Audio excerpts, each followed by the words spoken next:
Maayong hapon kaniyang tanan, alang sa atong mga kasunod ug sa entourage, mao kini ang setup o sequence alang sa mga kasunod. Pair number 1, Lori Dean and Oliver. Pair number 2, Mia and Lorenzo. Pair number 3, Charmaine and Proceso. Pair number 4, Maryland and Rodrigo.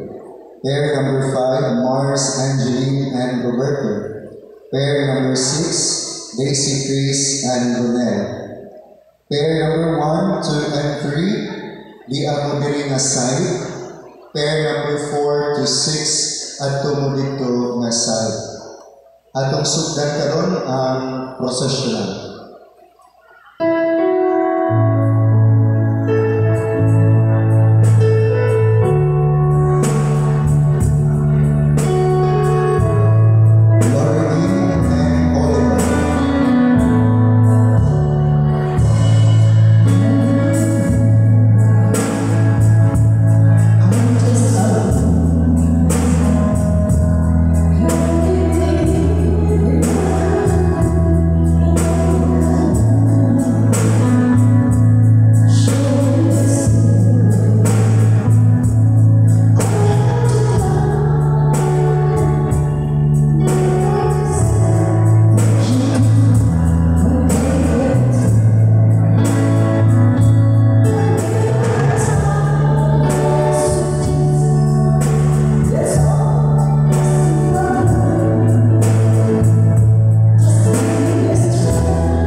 Sa ngalan sa mga sa Anak o sa Espiritu Santo, ang grasya sa Panginoon sa Kristo, gagugma sa Diyos, o ang panagiusan sa Espiritu Santo, manang kaninyo. Manang sa kaninyo. Mga igsuon, maayong hapon kaninyong tanan, atong iyan po ang atong mga igsuon, magunawa kining mga sakramentos kaninyoon, kining mga sumusunod.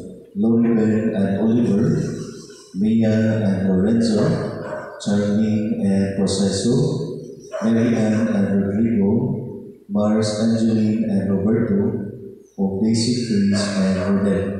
Atong iyan po silang mga igsuon na sa ilang pagdawat ng mga sakramento sa kanunay ang panalangin sa Diyos magauban kanila o sa ilang tagsatag sa kapamilya.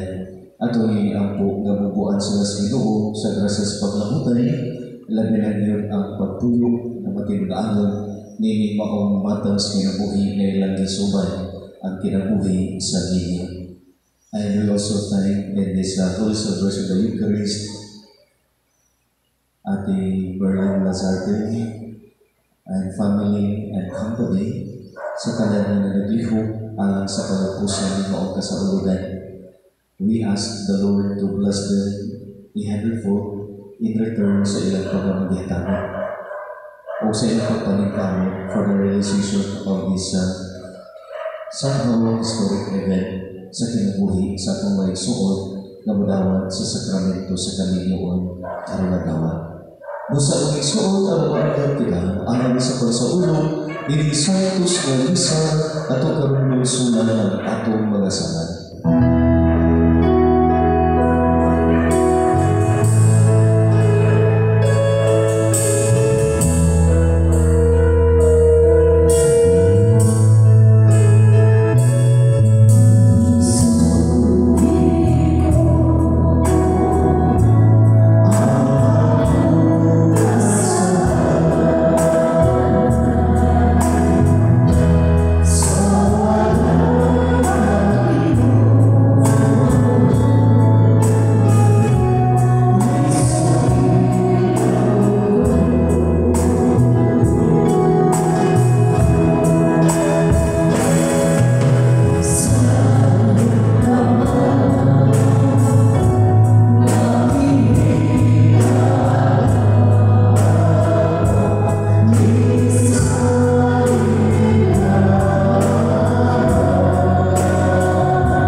Diyos nga pagkagagamo, patulingbugi ang among mga pag-ampon, ang nanginig mga kasunod.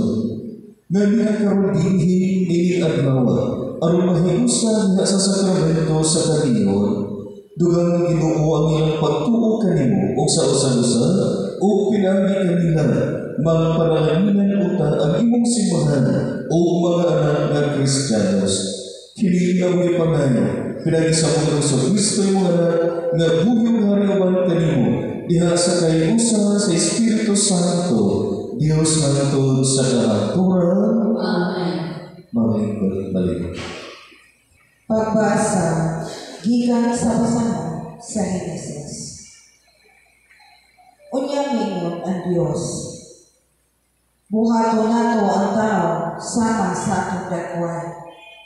Siya mo ay magbuot sa mga isda, sa mga langgam, sa mga kahayupan, ug sa tanang ihalas nga mananap.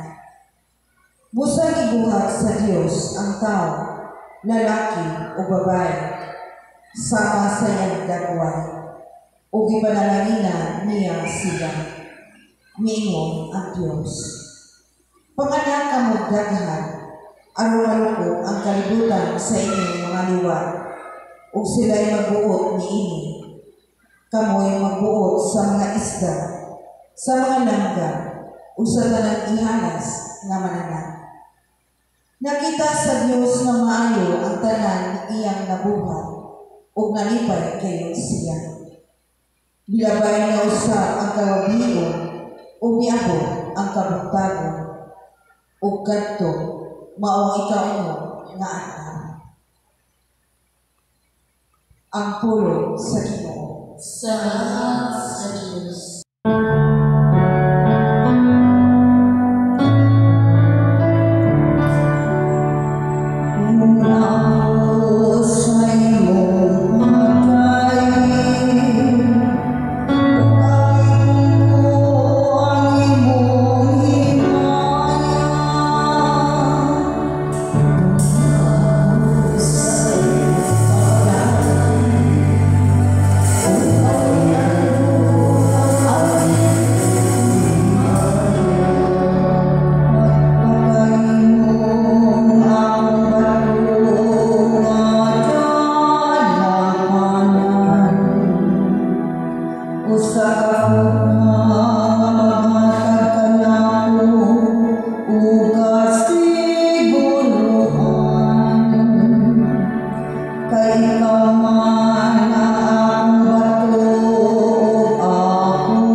nako, pabiling kamo sa akong gugma.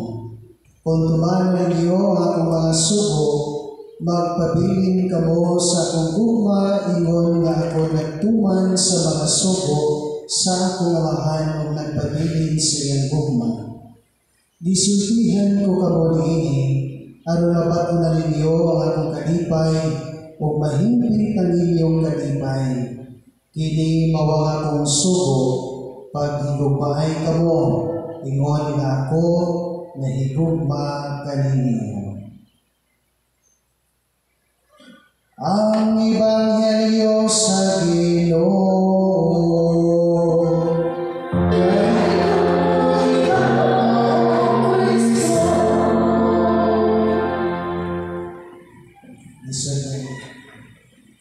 Bata-bata, masubuhan na sa mga. Pero, nananda ang punta, pero bawal na sa ito na ng panangron. Mayong hapon, kaninyong tanan, gabi na sa mga kasunod. Anda mo? Ha? Ano yan kita karon? Aron pagsaksi o pag-ampo alang sa atong mga kaigsuonan na budawat karon sa sakramento sa Panginoon. Ang rason na sa inyong pag-anhilin mao na ang gugma. Kining inyong pagdawat sa sakramento sa Panginoon, ang gugma na ninyo sa usan-usan. In a mysterious way, God brought you together and planted the seed of love in your hearts. No? Sa misteryosong paagi, giusang o gihiusang kamo sa Dios o gitanong sa Dios ang bili sa gugma sa inyong mga kasing-kasing karon. Ang kaminyoon, usa kini kapanaw sa duha ka mga binuhat o kini sila di kang adlaw inyong subayon ang usa ka dalan sa pasalit, sakripisyo ug lawom nga gugma ang angay ninyong guptan ug tinutimuhaon. Kini usa ka panagiusa nga nagbukos sa usa ka lalaki ug babayi diha sa usa ka sagrado na pagkiksaad at tubangan sa Dios. Bawa karong taon-taon, kamo karon magsaad na kamo sa paghigugma, pagtahod o pagmahal sa usa-usa sa tibuok ninyong kinabuhi.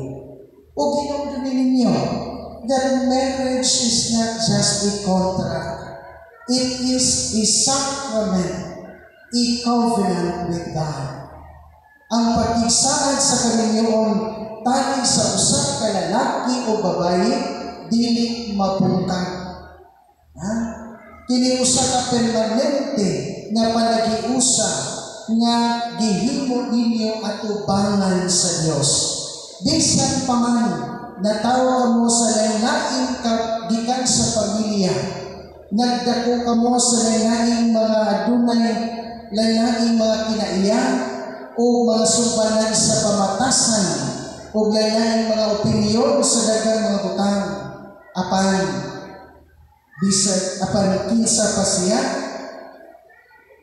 bisag unsa pa siya kung gihigugma gid nimo imong asawa o bana dawato nimo siya sa tibuok nimo pagkataon o niyang pagkataon ug mao kana ang gugma.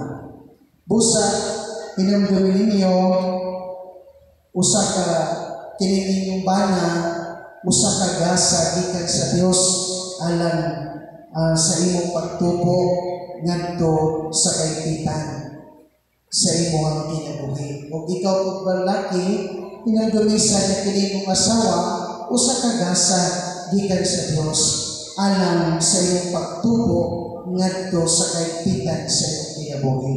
Mao nga adlaw na tao kamo nga magkauban ni anang pagkinabuhi. o kamo mag-uban hangtod sa katuran.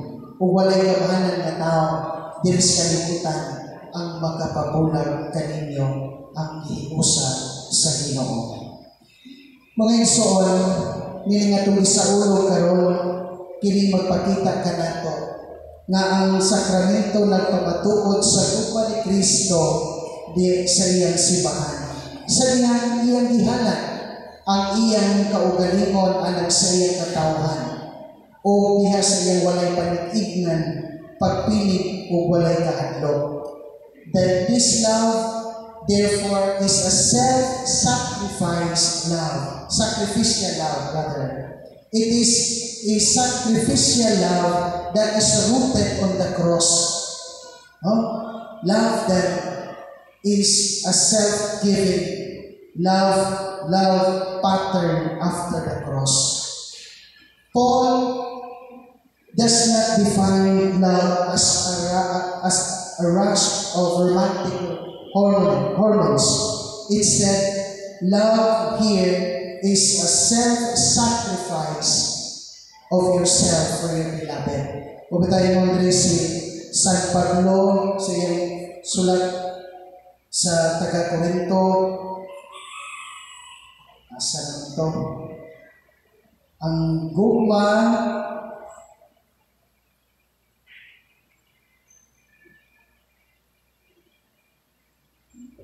basa mo na siya. Ito na lang timanan. Bitaw, mga igsoon, it is a decision you have to nail your selfishness to the cross. No? While giving your love to the one you love. Inyong kinailan sa kanang inyong pagkagarbuso, kanang inyong pagka-selfish, ilansang na sa cross. It is a decision to give up your selfishness for the sake of the one you love. This is the kind of love that you should love each other. Kinahanglan, igugmao ninyo ang usa-usa. No? Not because he or she gives you pleasure, but because you want to give yourself up to each other. Tungkol kay gusto ninyong itugyan ba ang inyong kaugalingon sa usa-usa? Diyan tayo magtiayon, tigulang na sila, ngayahang bana, giyan mo ang muna. No? Di na kailan, Alzheimer's pa. So, di na sa kaila sa iyang ba, sinasawa. Kung sa iyang ba, iyang asawa, wala na sa romance, no? Wala na kiss-kiss. Kaya wala na katawa, wala na tanan. Kaya wala na kaila ang iyang ba sa iyang asawa. But that is the point of marriage. The point of marriage is not to love each other because each is useful to the other. The point of marriage is to love each other with self-sacrificial love unconditionally. No? So, akong balikon, bana o asawa o lalaki babae, karon, love is giving yourself up for each other. That is how Christ loved the church, and that is how you should love each other. Kaya sa lang sa Ebanghelyo, di ba yung dumanta nga papiling ka mo sa akong gugma. Nga naman, kay gusto sa Diyos na kita makaton o mahiusa diya sa iyong gugma. O mao ka na sa kinabuhi ninyo. Kung sa inyong paminaw, wala na ka mo magkahigugmaay o nagkasinagtanay, pasabot, wala na ka mo nagtuman sa inyong pakigsaan. No? Wala na ka mo nagpabilin sa iyong gugma. Nalayo na ang Diyos sa inyong kinabuhi. Mao nga, isipan na o asawa, ibutanggit kanunay ang Ginoo diya sa inyong taliwala. Aron sa inyo ni anak, magpabilin siya diya kaninyo o magtudlo diya kaninyo sa dalan sa gugma kahiusa. Aron, kung inyo nang mahugtan, ining maong tahas, mako pa sa Ebanghelyo, mabag-una ninyo ang kalipay nga tiunay o himpit uban sa Ginoo. Mao nang kanunay dapita gyud ang Ginoo sa inyong pagpuyo isip ninyo. Kay you are not just for me and your family, but nagsugod naman kamo karon sa usa ka panaw uban ni Kristo, isip ninyo mao'y angkla, giya o kusog. Amen. Mga igsoon ko ni Kristo, sa pipila ka minuto, kamo karon kaslon na namo, you give your word to each other.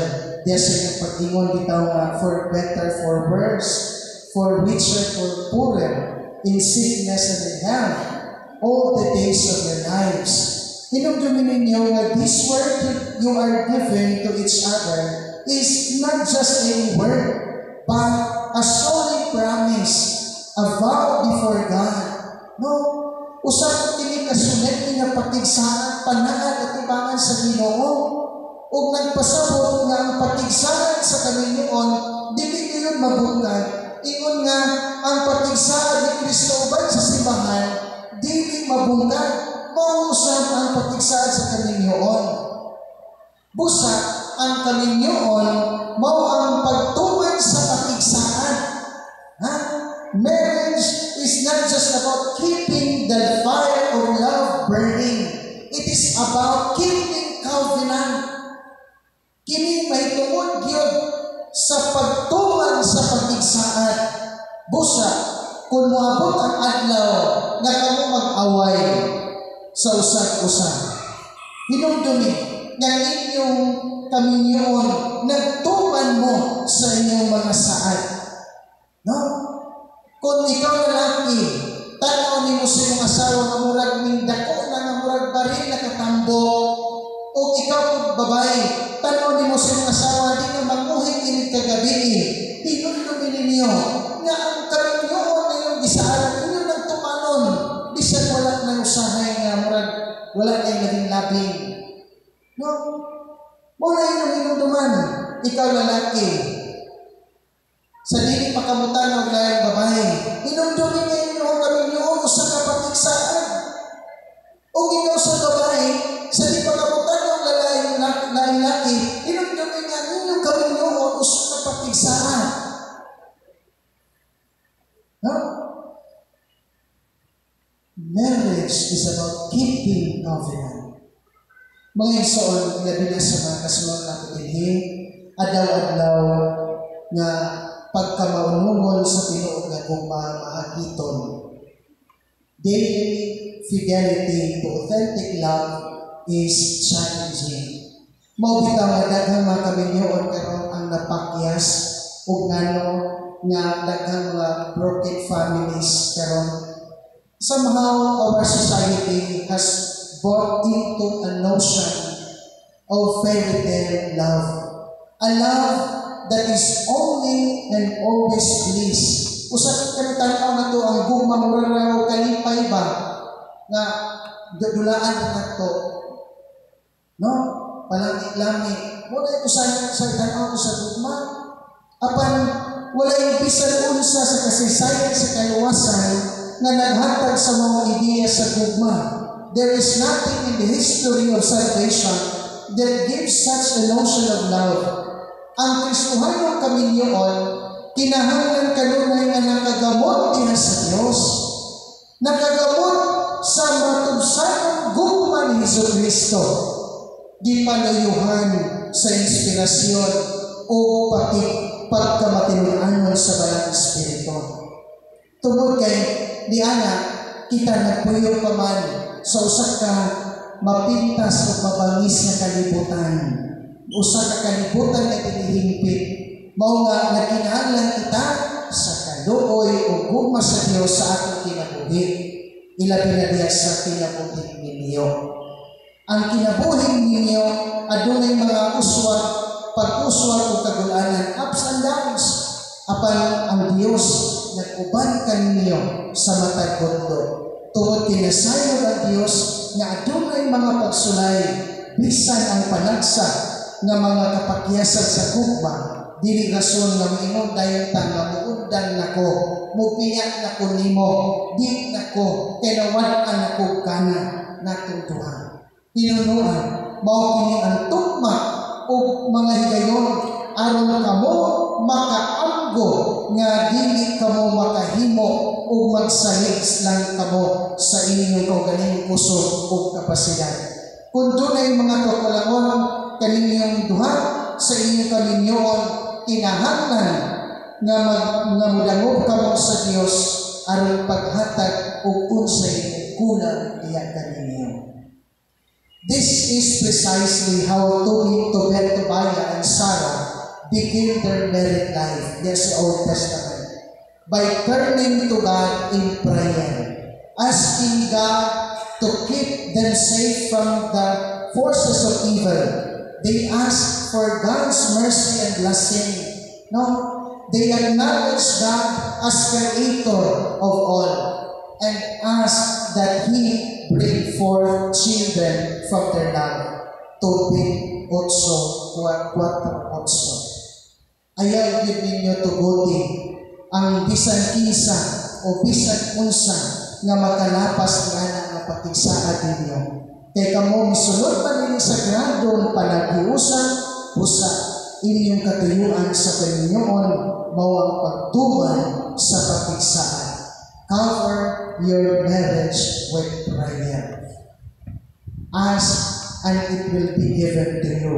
Seek and you will find. Knock and it will be open to you. Mateo 7:7. Prayer is as powerful and important outside of marriage as it is in marriage.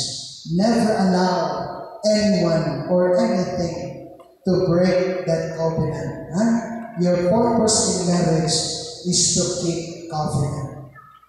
Sa katapusan, kamo mga kasunod na pasalamat ni Father Boy, ni Ma'am Zate, kaming tanan dinhi mapasalamaton kayo ninyo sa inyong pagtuo o sa pagpili sa pagsilyo sa inyong gugma diya sa sakramento sa balaan ng kaminyoon. Ang simbahan na kinahanglan kaninyo karon mga kasunod na kinahanglan kami sa inyong kaandang nga magpuyo sa gugma o kamatuoran taliwala sa atong katilingban ingon man sa atong simbahan. Ang inyong gugma o hugot na pagtuo magpuyo ta kanunay sa kamatuoran aron makita sa tanan nga mao ang pagtuman sa panudlo ni Kristo nga mahimong asin sa yuta o kahayag sa kalibutan. Busa kita karon nga niya dinhi nga may saksi ni unom ka mga kasunod tabangan nato sila mga igsoon, tabangan nato ni sila sa ilang panaw nga ilang isugnan karon isip magtiayon. Ilabi na nilang sa garong panaw unta nga motubo pa rin sila o mas mulikon pa sila sa ilang panaginugmahay sa usan-usan. Kung unta mabulahan sila sa grasya gikan sa Dios aron matuman nila ang ilang mga panaan nga matinud-anon. Again, if you encounter challenges down the road, sit down and remind each other of the beauty of this day, your wedding day. No matter where God's will leads you, no matter the difficulties, tinunggunin ninyo that God is always with you and very pleased with you and your love. So, andam na ba mo? May your love always be a beacon of Christ's love for the church, and may that love always be willing to embrace others in His holy name. God bless and keep you in all the days of your lives. Amen. Palihog palindo sa mga sponsors na diyan.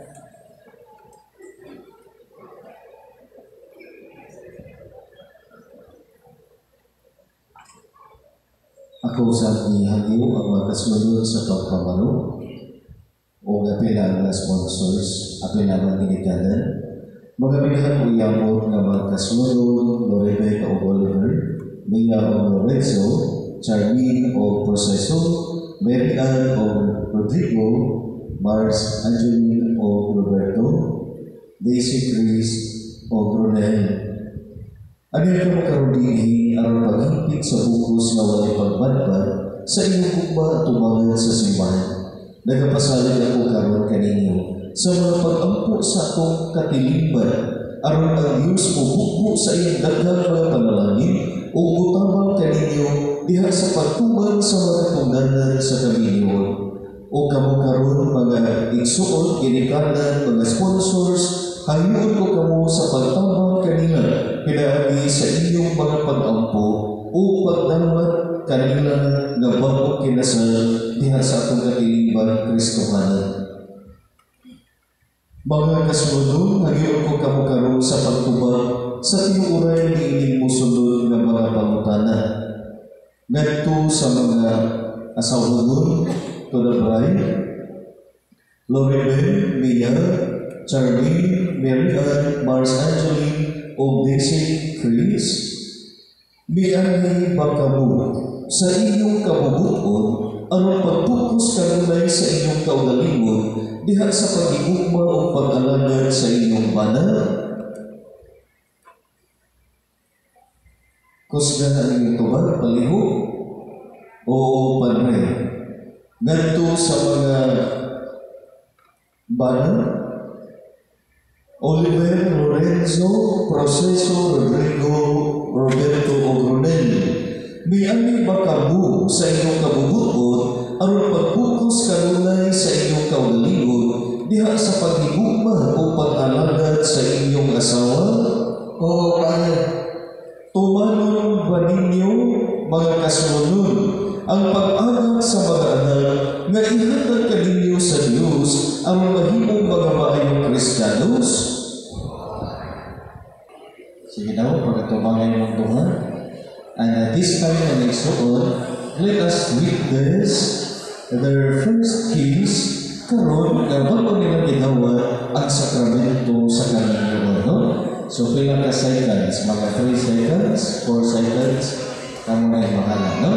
So, at the count of 3, mga bagong kinasal, inyong buhaton ang inyong first kiss, no? Na maulit ka hinaman, nago nga supo, no? Sige, at the count of 3, 1, 2, 3. Ato sila pagpapagod sa oras. Congratulations! Ang Ginoo manaka ninyo, together with Father Elvin, will give you the blessing. Manalangin ka ng Diyos na makagagamong sa katanan, ang Amahan, Anak, o Espiritu Santo. Amen. Nahalaga ang misa na nagugma o kalinaw ni Kristo. Salamat sa Diyos. Yes.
So while nag-pictorial, ang couple na naakaroon sa atubangan, ang ubang couple mag-sign sa ilang marriage contract.